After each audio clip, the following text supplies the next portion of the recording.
up, Groovers? I have no idea how this video is going to turn out. What I'm going to attempt to do is share with you some trauma release exercises that I practiced for the first time by myself a couple of days ago. Those of you who know me well will know that I am pretty obsessed with body-based trauma release therapies. I've just done a couple of hours of yin yoga on the floor just here, and what I'm going to do with these trauma release exercises is I'm going to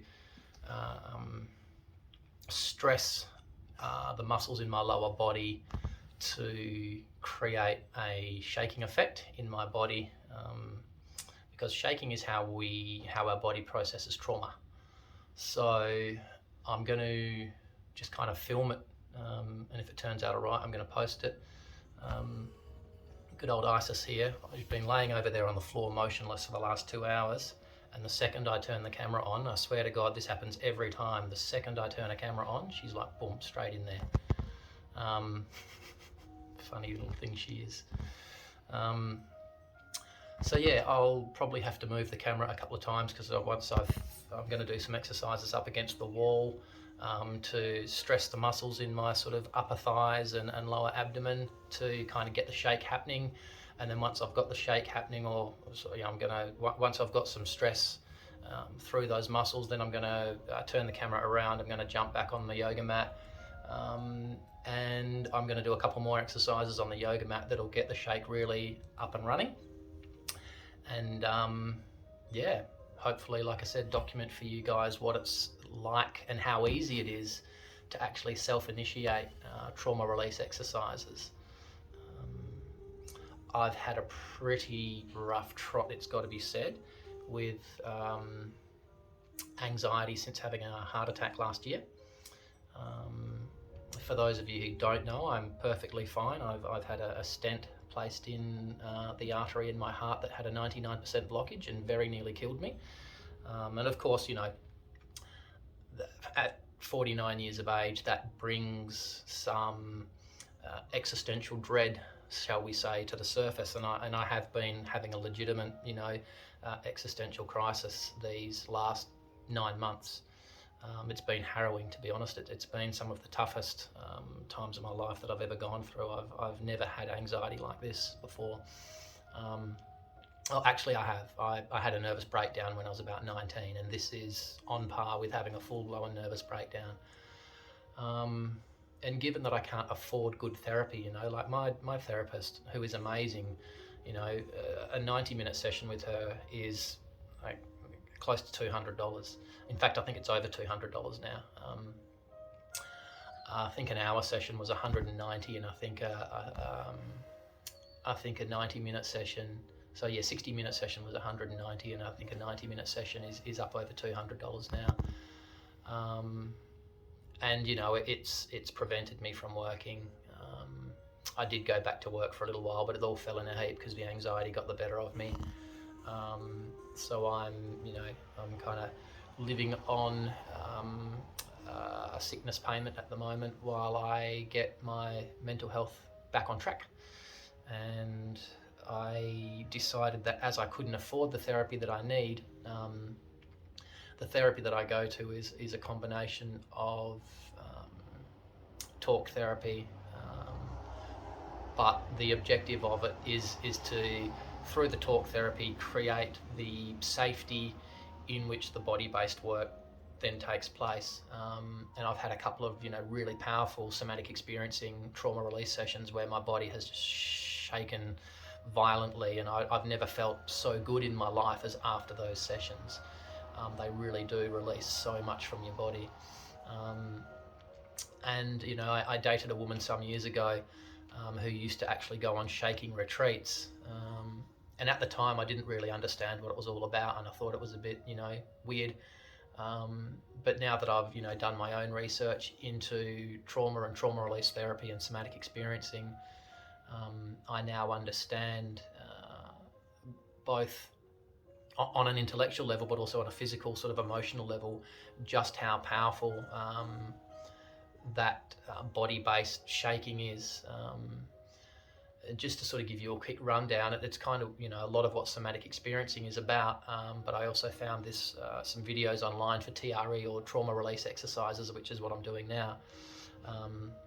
So for people like me that that can't afford the good therapy, we kind of have to take our healing into our own hands, and that's what I'm doing. I'm taking responsibility for my own healing, and it's something that I've never really done before. I've always my own trauma kind of has me emotionally stuck at the age that my traumas happened, which was sort of around 7, 8, 9 years of age, and I've always been far too fearful to do that work myself.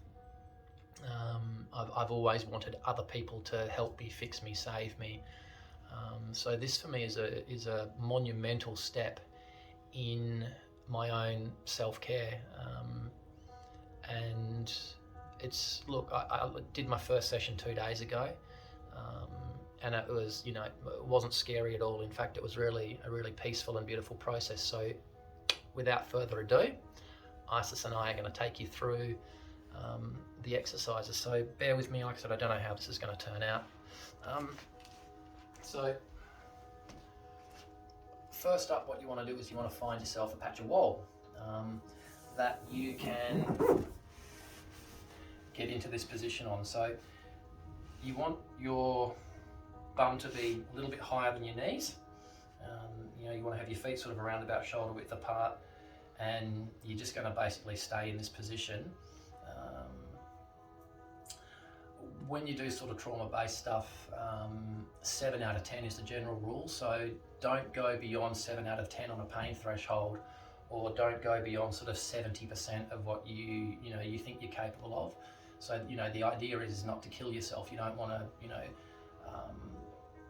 put yourself in excruciating pain to do these exercises. You just want to go no further than 70%. So one of the things that you can do, so I'm already starting to feel a bit of a burn in my thighs, because I haven't, in the years leading up to my heart event,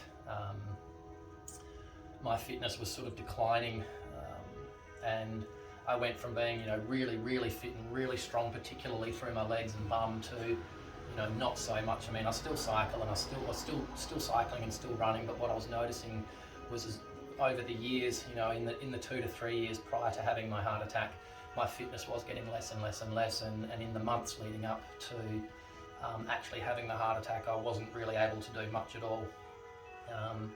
So I'm really starting to get a good burn now. So I'm building my fitness back up.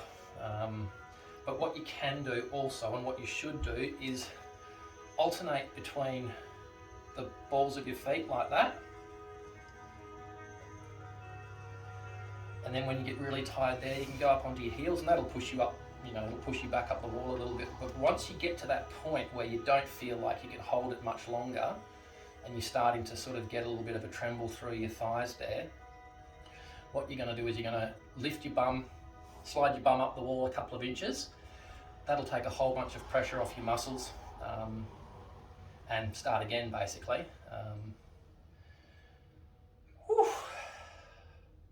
I'm getting a really good burn on now. I'm going to switch back to my toes. So what you want to do is you want to stress your calf muscles out. You want to stress, all your upper leg muscles here, your quads and your hammies and stuff in your calves. So you really want to get a nice burn going through your legs. Holy dooly. Isis is looking at me like, what the hell are you doing, Dad? It's all right, kiddo. Yeah, it's okay. Oh, you're so gorgeous. I love you. I love you. Whew. You nutbag, what are you doing?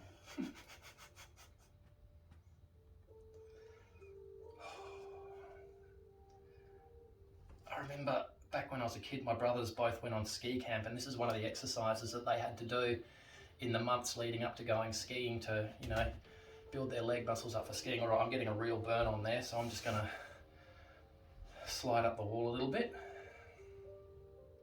It's amazing, just sliding your bum up the wall and sliding your back up the wall that couple of inches drops it back down to sort of 20-30%. So I'm not nearly in as much agony now as I was 30 seconds ago.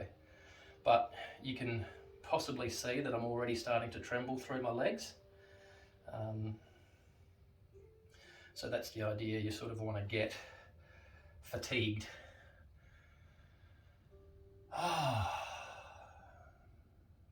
Last time I did this, the amount of sweat that came out of my body was absolutely unbelievable. Like, it was just pouring out of me. I got a really good shake on, and yeah, I was sweating like crazy.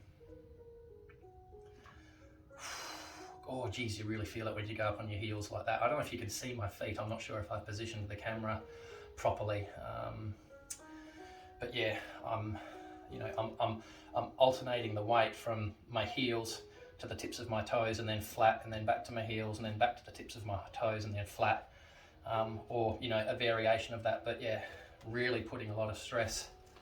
So back up onto my toes now from my heels, trying to put a bit more stress through my calves. My left calf is starting to get a bit of a shake on now.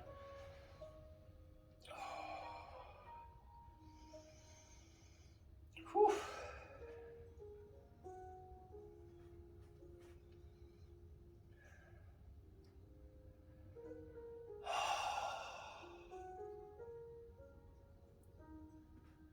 It's amazing how, even just doing this, I'm just going to slide up the wall a bit now, a bit more. How doing anything like this, bit of yoga, bit of yin, bit of stretching, bit of breath work, how quickly it alleviates anxiety, how quickly it puts you back in your body. And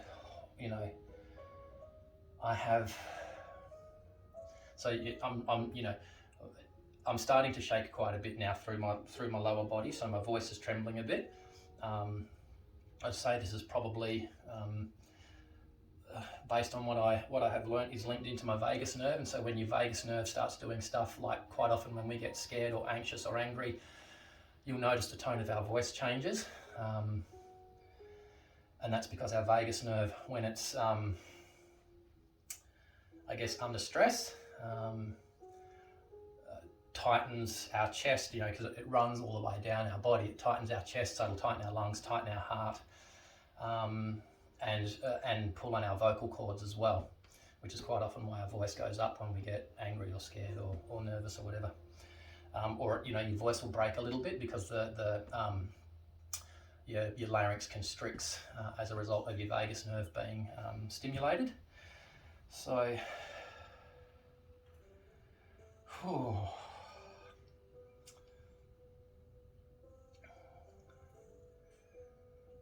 I lost my train of thought. I'll come back to it in a second. I went off on a tangent then.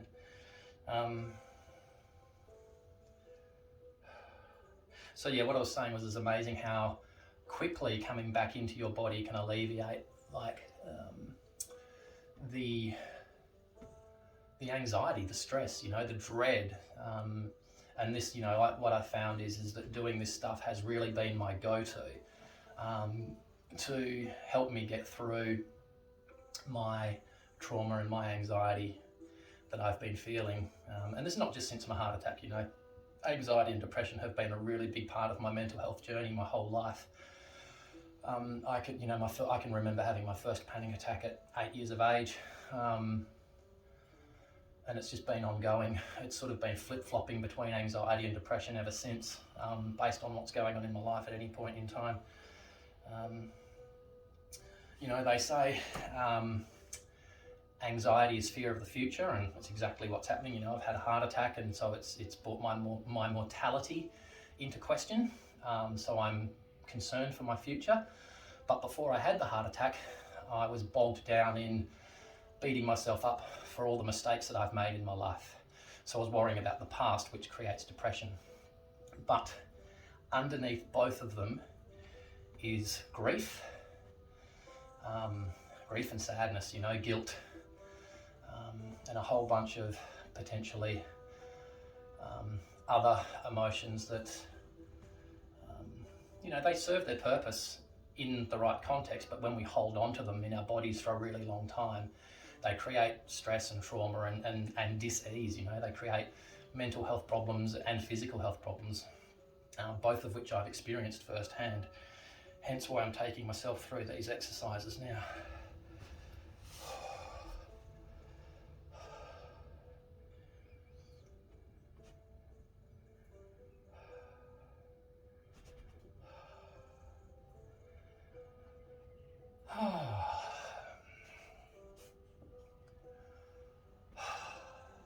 Enjoying the show? Oh, ice certainly is. Oh, goodness me.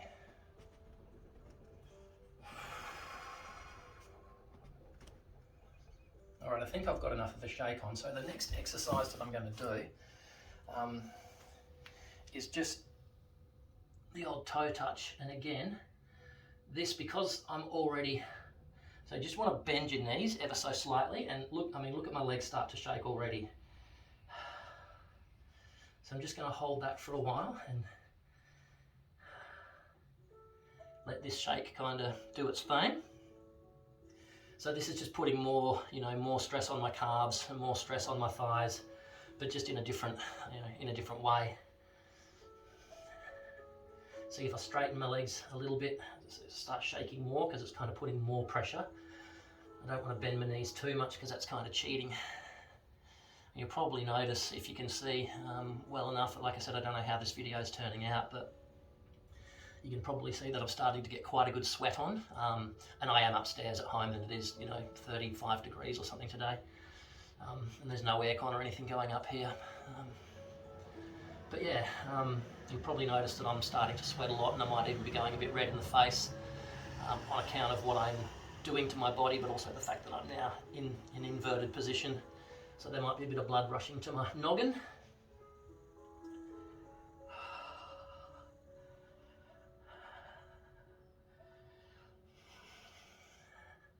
So as I said before, you know, shaking is the way that the body processes trauma. When I jump on the mat and actually start shaking some more, I'm going to probably stop talking and just, yeah, let the video kind of show what's going on there.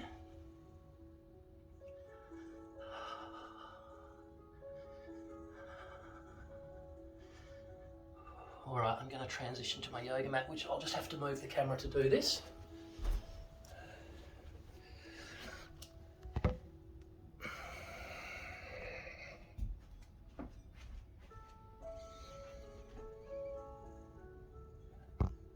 So you can see I've got my yoga mat, and I'm just going to,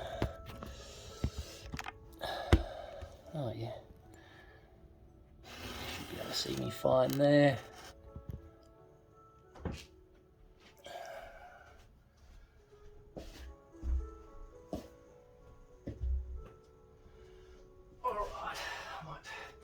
Take this off because it's already wet with sweat, and I've got my towel already down here. So I'm going to bring my ankles together, or my heels together, and bring them up as close to my bum as I can get them. Lay on my back, and then I'm going to push myself up into a sort of a, I don't know, inverse bridge position.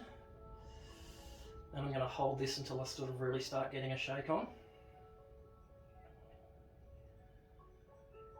So this is just putting more stress on, now, you know, my buttocks, my abdomen, you know, my abs, my abdomen.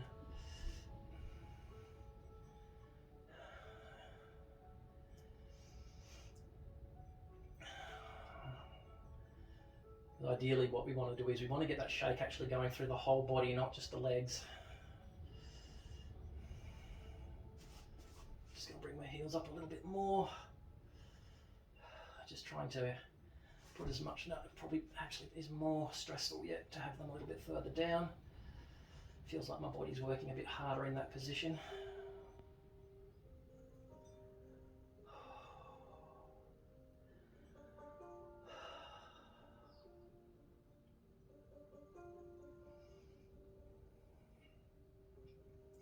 I've lost about 15 kilos since I had the heart attack. So Definitely feeling a lot fitter and a lot stronger than I was 8 or 9 months ago. I've been jogging fairly regularly. I won't say fairly regularly, a couple of times a week. I want to build up to exercising every day, and I'm trying to do yoga sessions in between my jogs on the alternating days. Although I do find doing a really good yin session, so sort of kind of stretching everything out and then going for a run is really good, because doing the yin would push a lot of stuff out of my body and into my lymph nodes, or my lymphatic system, I should say. And then from there I can kind of sweat it out and breathe it out, eliminate it from my body via sweat and exhalation, breathing. Yeah, I'm too fit. It's taking a long time to get this shake happening, but I'm sure it'll come.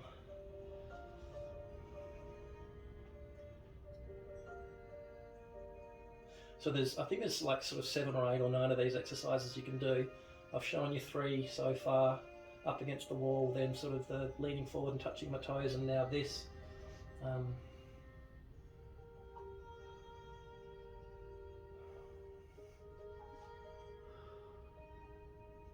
right, there we go. Just needed to push up a bit higher, make my body work a bit harder.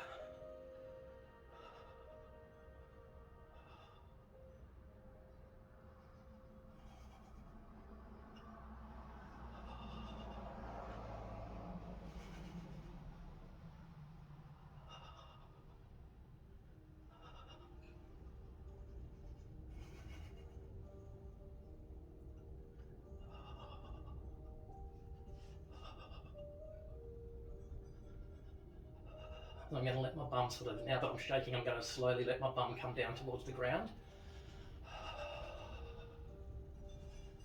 But I'm not going to put it flat on the ground because I don't want to stop shaking.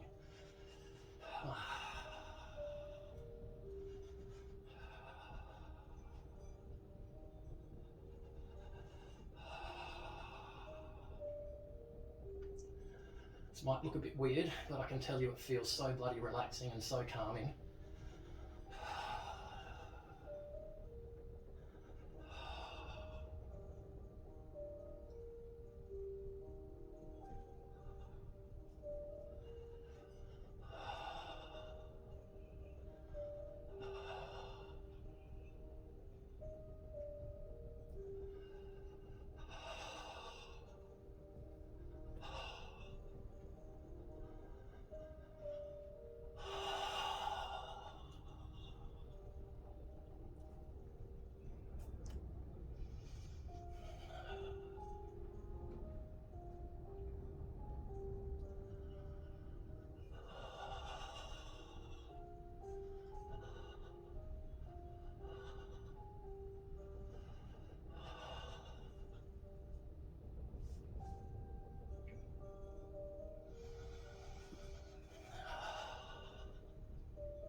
really great thing about this is you're in control. You can stop it at any time. So if I just lay my legs down,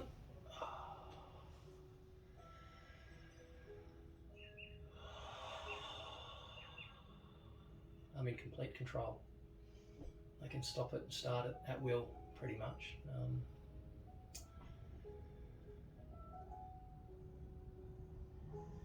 I'm just going to rest for a couple of minutes, and then I'll sit up and sort of talk a little bit more. I'm just going to enjoy a couple of minutes of stillness.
So, as you can probably see, I've got a really good sweat on now.